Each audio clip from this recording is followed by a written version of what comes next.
Okay, boys and girls. Again, today we read The Kissing Hand. Now, I want you to think back. We're going to do our writing. So, on the first day of school, I felt. Yesterday we made an anchor chart and talked about some of our first day feelings. Some of us were excited. Some of us were nervous. Some of us were scared. Now, I'm going to pick the word excited.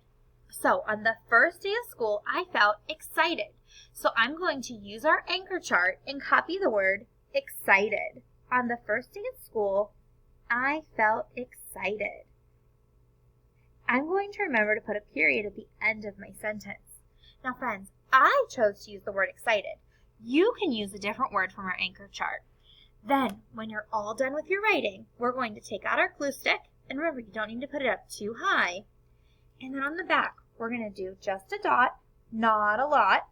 And we're going to glue our writing onto our piece of black construction paper.